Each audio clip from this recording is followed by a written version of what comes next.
Hello everyone. Prabhas main రోల్గా act చేసిన కల్కి మూవీ నుండి ట్రిల్యూట్ లాగా 2 ఎపిసోడ్ రిలీజ్ చేశారు.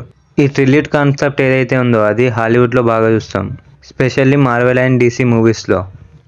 బట్ ఇండియాలో ఫస్ట్ టైం ఒక మూవీకి ప్రీవుడ్ లాగా కంటెంటే రిలీజ్ చేయడం. వీళ్ళైతే డైరెక్ట్గా ఒక యానిమేటెడ్ సిరీసే రిలీజ్ చేశారు ప్రీవుడ్ లాగా. సో ఈ వీడియోలో నా రివ్యూ చెప్తా, అందరు లైక్ చేసి సబ్స్క్రైబ్ చేయండి. ముందుగా ఈ వీడియో టైటిల్ అయితే బుజ్జి అండ్ భైరవ. ఇవి 2 వీడియోస్ 14 మినిట్స్ ఉన్నాయి. ఒకటే చెప్తాను, చాలా చాలా చాలా అంటే చాలా బాగున్నాయి ఫ్రెండ్స్. దీనికోసం అమెజాన్ సబ్స్క్రిప్షన్ తీసుకొని మరీ చూసిన వీడియో. యానిమేటెడ్ మూవీనే కదా, ఏముందిలే అనుకోనికి లేదు ఫ్రెండ్స్, రియల్ సినిమా లెక్కనే ఉంది. వాళ్ళు ఎక్కడైతే ఫిలిం రేంజ్లో రాసుకున్నారో డైలాగ్స్ ఇళ్ళసో అదే ఉన్నాయి ఫ్రెండ్స్. ఎక్కడ కూడా ఇది జస్ట్ యానిమేటెడ్ సిరీస్, దానికి సంబంధం లేదన్నట్టు ఎక్కడ లేదు ఫ్రెండ్స్. అండ్ నాకు చాలా బాగా నచ్చింది ఫ్రెండ్స్ ఇది. అండ్ ఈ స్టోరీ 2898లో భైరవ అండ్ బుజ్జి ఎలా కలిసారో ఈ స్టోరీలో ఉంటుంది ఫ్రెండ్స్. లైక్ బుజ్జి అనేది ఎట్లా దొరికింది భైరవకి, వాళ్ళిద్దరు కలిసి కార్ ఎలా తయారు చేస్తారు, బుజ్జికి ఒక బాడీ ఎట్లా వచ్చింది.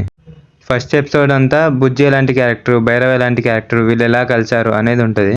వీళ్ళ సిచ్యువేషన్స్ ఏంటి, వాళ్ళ సిచ్యువేషన్స్ ఏంటి, వీళ్ళు ఉన్న వరల్డ్ సినారియో ఏంటి, రెబల్స్ ఎవరు, సోల్జర్స్ ఎవరు, బౌంటీ హంటర్స్ ఎవరు, బ్రహ్మానందం గారి క్యారెక్టర్ ఏంటి, అతను బతుకుతున్న జీవితం ఏంటి, ఇదంతా కూడా చాలా బాగా చూపించారనమాట.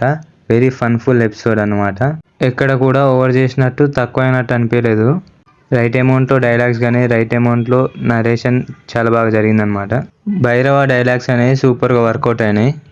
సెకండ్ ఎపిసోడ్లో వెహికల్ ఎలా చేస్తారు అనేది ఉంటుంది. ఇందులో ఇంకో విషయం నచ్చింది ఏంటంటే బ్రహ్మానందం గారు మనకు జనరల్గా ఉండే బ్రహ్మానందం గారి కంటే 20% ఎక్కువ చూపించారు అన్నట్టు. ఎందుకంటే యానిమేషన్ కాబట్టి ఈ యానిమేషన్లో ఇంకొంచెం ఎక్కువ చూపెట్టచ్చు.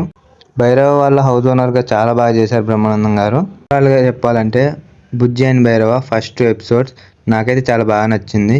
I'm satisfied with this story. చాలా అంటే చాలా బాగుంది. బుజ్జి భైరవ చాలా బాగుంది ఈ స్టోరీ.